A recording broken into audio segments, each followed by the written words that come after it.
Chapter 27. Morning and Pertolote's Enlightenment.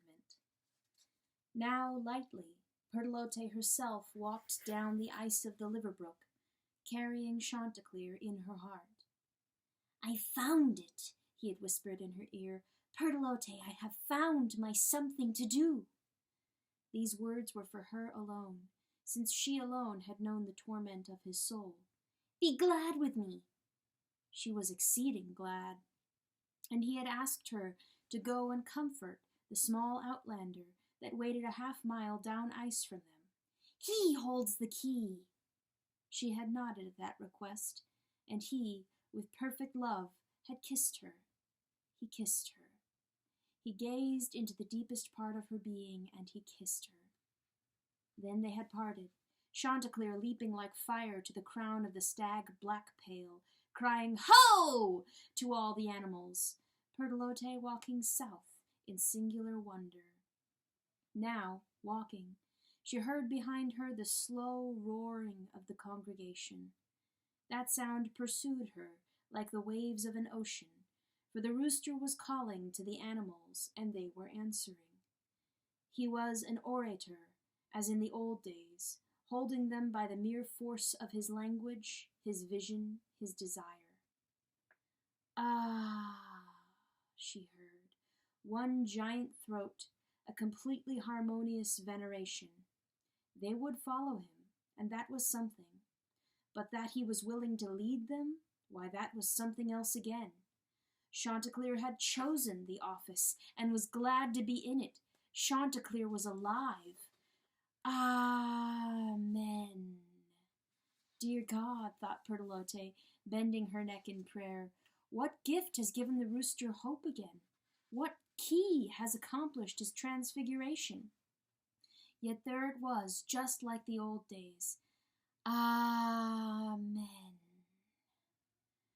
When she lifted her eyes again, she spotted the outlander, fixed between the naked wintry trees. He was a coyote, twisted into the most ghastly contortion, stiff and grinning at once, and flicking his eyes between the distant roaring and her own approach.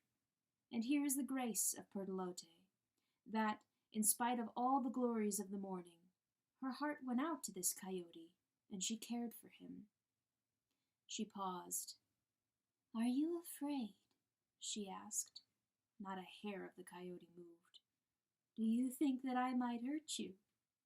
Sticks and bones was this coyote, thin as a razor, sunken eyes, and hungry, and indeed afraid. So Pertolote sat down 10 yards away, in order to show that she meant no harm. "No, none of us would hurt you, sir," she said, smiling. "Don't mind my tears, they are happiness, I assure you." It seemed to Pertolote that a pitiful guilt sat in the corner of this coyote's eye, as though he were asking, "What have I done?" But he said nothing. He cowered, and then the rooster roared, and she saw the ears twitch to the distant declamation. "Somewhere there's a way!" cried Chanticleer. "I have dreamed it!" Ah, the coyote was listening too. So Pertolote said to him, "You're very important to Lord Chanticleer, to all of us, really. Somehow, sir, you've given him hope again. Do you understand that?" He blinked. For an instant the poor beast truly looked at her, and she poured words into the opening. "I don't know what your goodness is," she said, "but I am convinced, sir, that I've been praying for you to come to us, and look, you have come." "Down to the netherworld, that way!" they both heard the roosters cry, "where 2 beings dwell, one of them good and one of them evil." "See, do you hear that? Do you hear the strength in my husband now?" she said, and she thought she saw the ghost of agreement in his grin. Impulsively she spoke the frank truth to this stranger. "Oh, how I love him! I love him so much," she whispered. He heard her. He dropped his eyes before her confession and relaxed, and dear Pertolote recognized the kinship. "Why, you too," she said. "You love someone too, and someone loves you. Isn't that wonderful? We're not such strangers after all. Worm! The rooster told the word like a bell, and worm, thundered the animals. Pertolote heard, but Pertolote was also caring for the coyote. You didn't come here for yourself, did you? She said. She rose and took 3 paces closer to him. You came for someone else, didn't you? See, I can read the heart in you, and we're not strangers. Who is she? My beloved's name is Chanticleer. What is the name of your beloved? The thin coyote relaxed and sighed, and a thoroughly lonely shadow covered his face. Ah, the outlander. He was homesick. Mundocani dog! Roared the rooster, and the animals answered, Mundocani! She heard. Part of her had never left that convocation, but part of her remembered homesickness and suffered with this creature. You are thinking of her right now, aren't you? And you can see her, too. Dear sir, let me see your beloved. The coyote raised his eyes, and he and the hen were looking at one another. What is her name? Tell me her name, said Pertolote. But in that same moment, the blaring of the rooster carried a dreadful message to Pertolote, and she went up on her toes as though stabbed. She was listening. I will! I will! Chanticleer was crowing. I'll go that way to the netherworld, and I myself will kill the evil one, and I will set the good one free. The hen staggered for a moment on 2 legs, then listed and sank to the ground. Chanticleer, she wailed. She covered her head in her wing. Chanticleer! The coyote saw all this and stood up. Pertolote shrank. One sob like a spasm shook her, because she lay in a void. Then it was that the coyote spoke. He said. I'm sorry. Not his fault, but Pertolote couldn't tell him that. She could hardly breathe. Not his fault, but she was drowning in her knowledge. This was his something to do? Go down to Worm? Oh, that cock! Then he was going to leave her after all. And who did he think he was, that cock? That overweening cock? So self-centered in his mopings and his guilt that no one but himself could go face Worm? So blindly penitential that he could forget her heart? But she had loved him.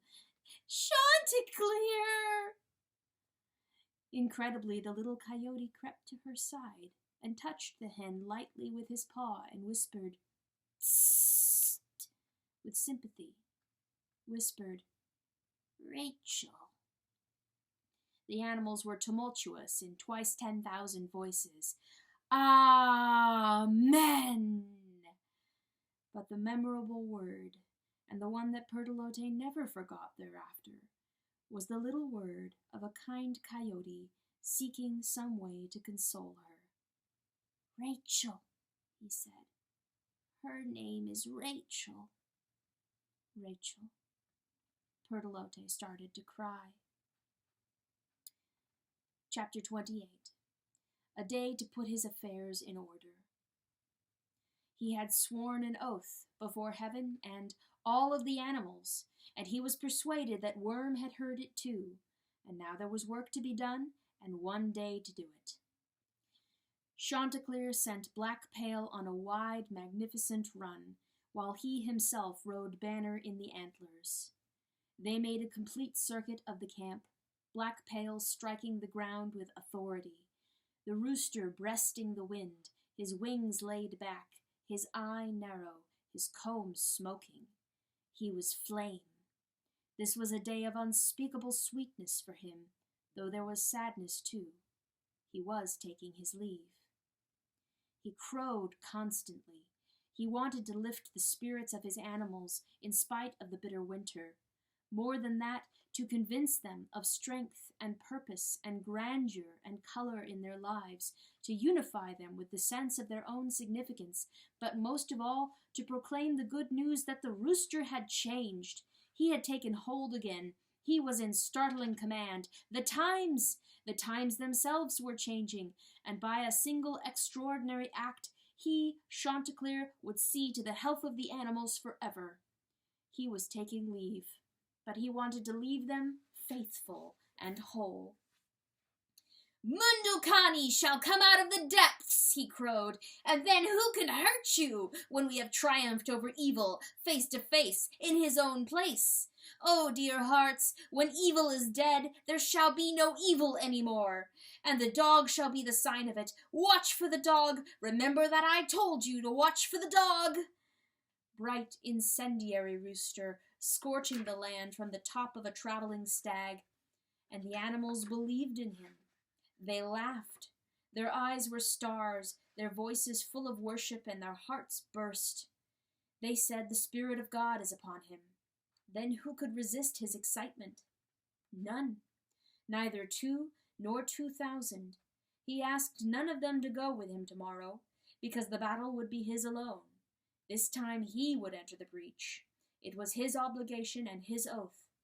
But neither did he deny any happy heart the right to attend him, and many talked of going.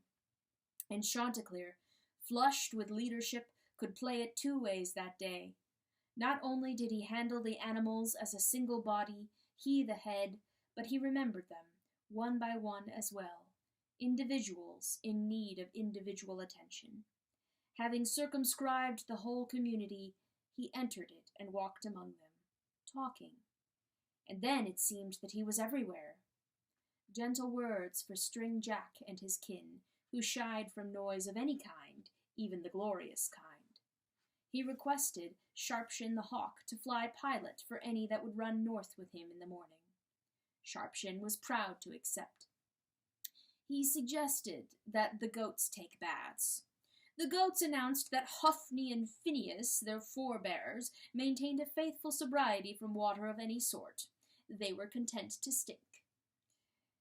He noticed the fawn Delacour following at a distance, but hanging back with a troubled eye upon her father. He strengthened the will of the sheep. He encouraged the pronghorn to closer quarters with other animals. He met the little coyote on a lonely stretch of the Liverbrook, was mildly surprised to find the beast alone, since he thought that Perlote was with him, but forgot his surprise in the more crucial task of convincing the coyote to wait, to stay. The poor beast was desperate to be home again. He seemed at the end of self-control.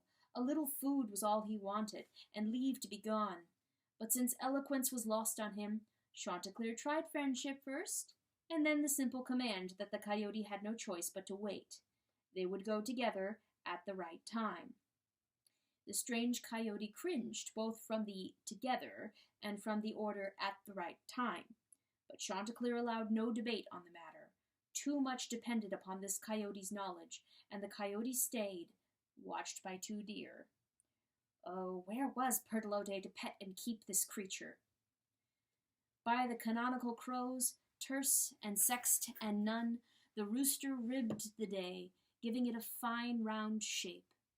But each crow wounded Delacour, ever close behind them, and Chanticleer felt sorry for her.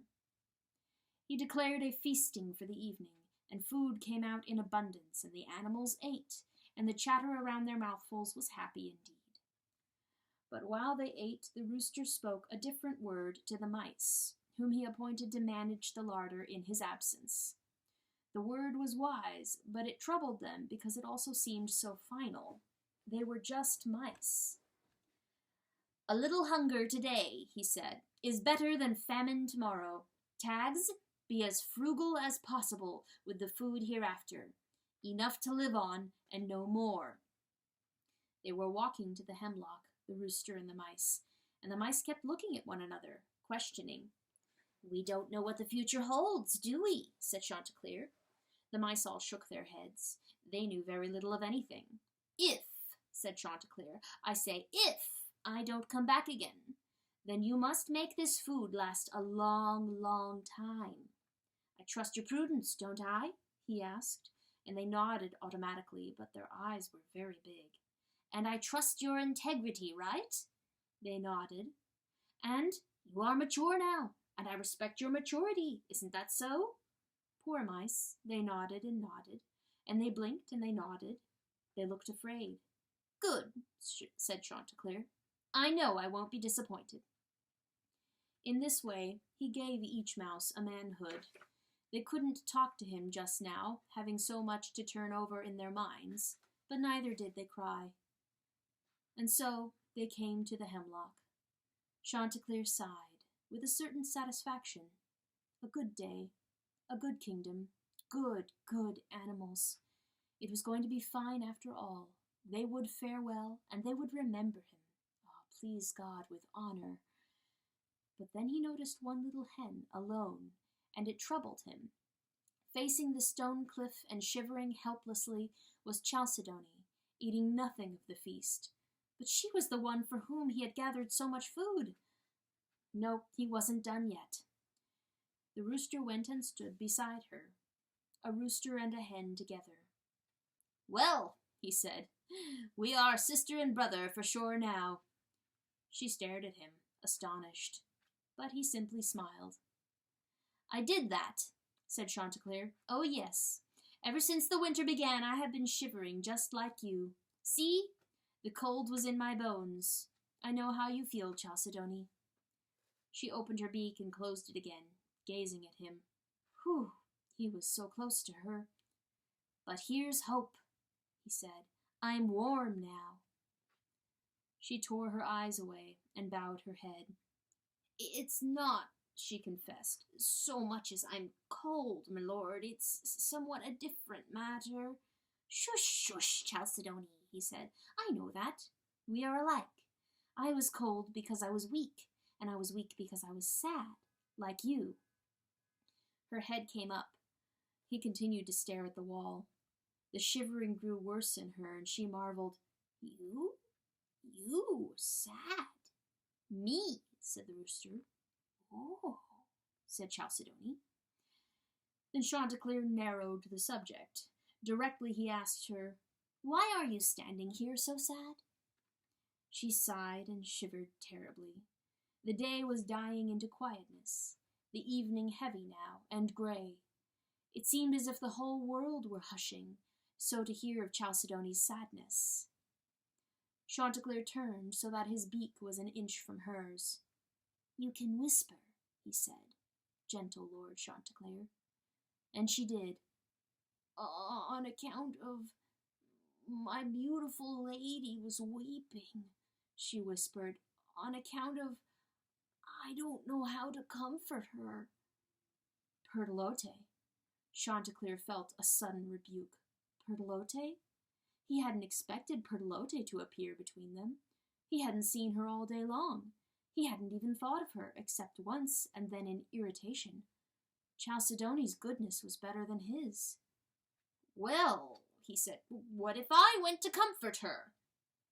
No, I, the little hen insisted. How often wasn't I the one was weeping? And how often didn't she put me in a good cheer again?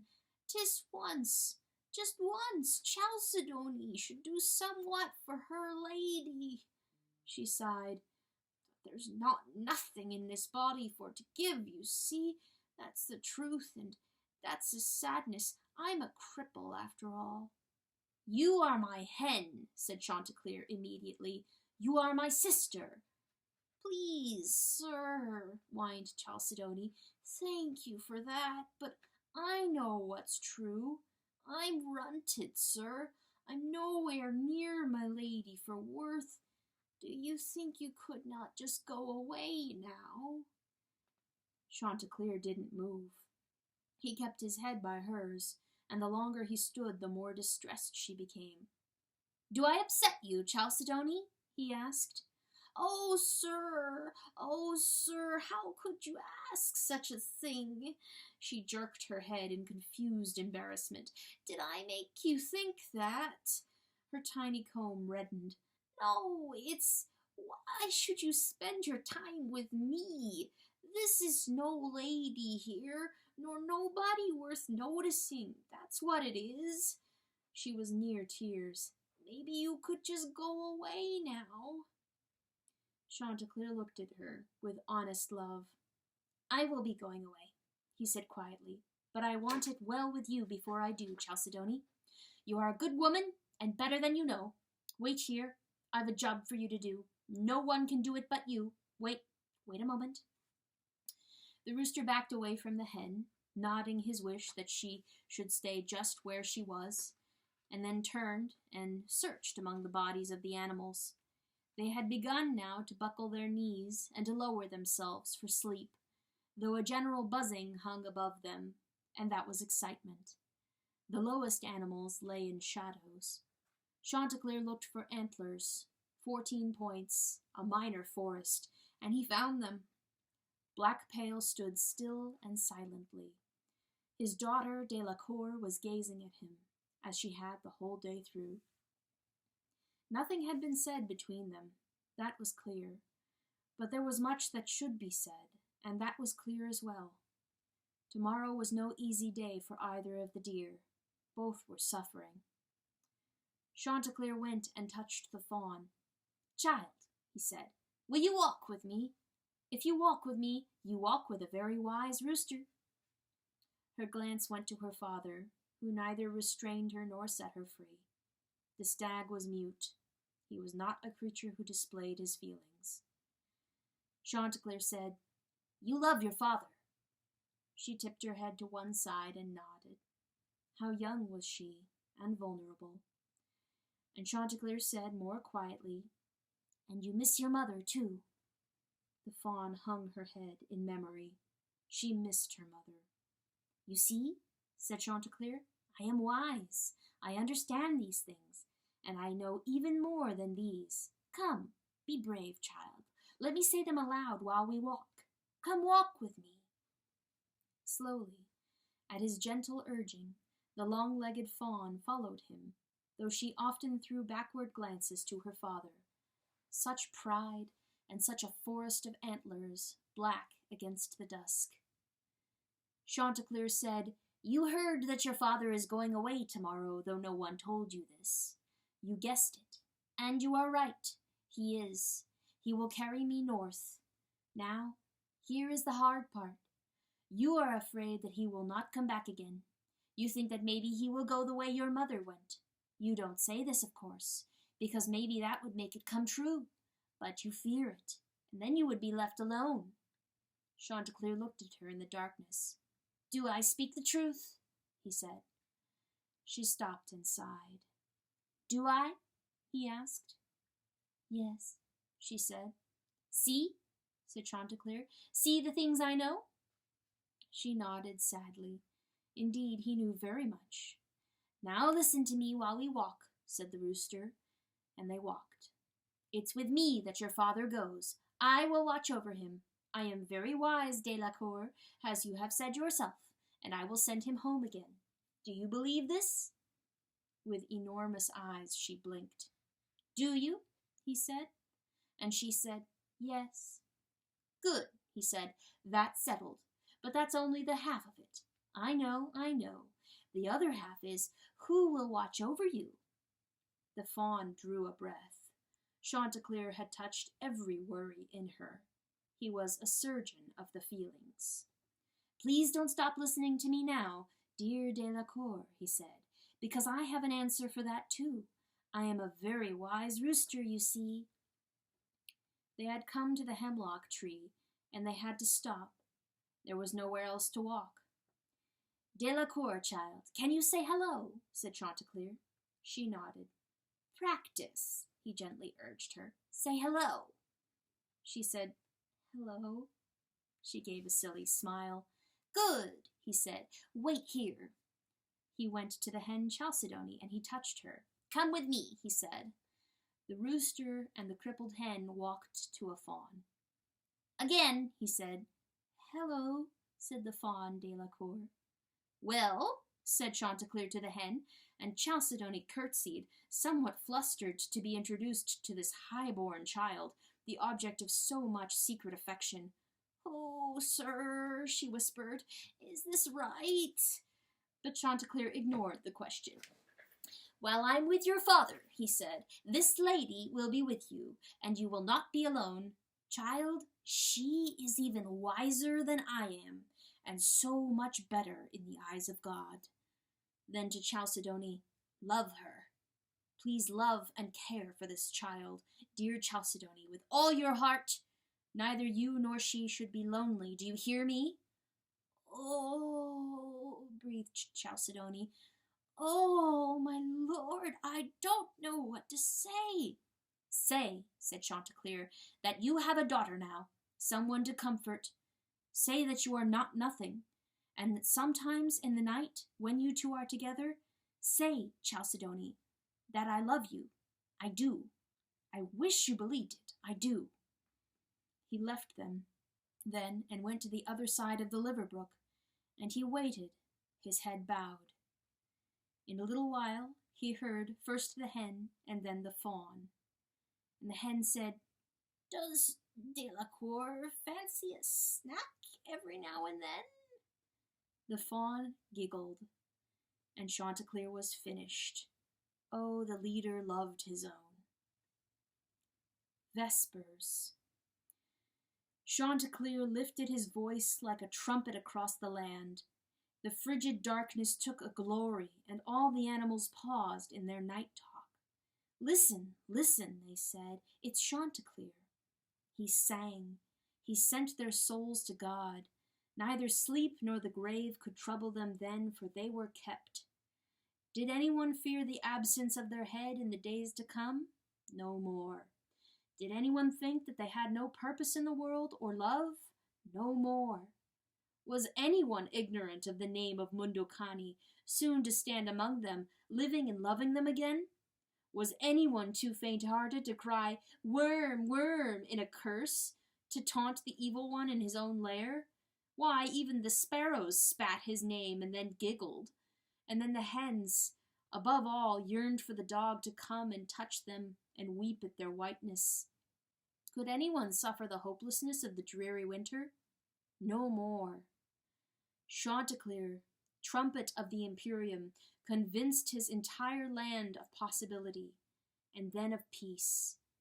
He blew one keening note so long that women found themselves to be sobbing before it was done, and their husbands held them, and the whole congregation of the animals closed into a universal hugging. And so they entered the darkness, and so began the night.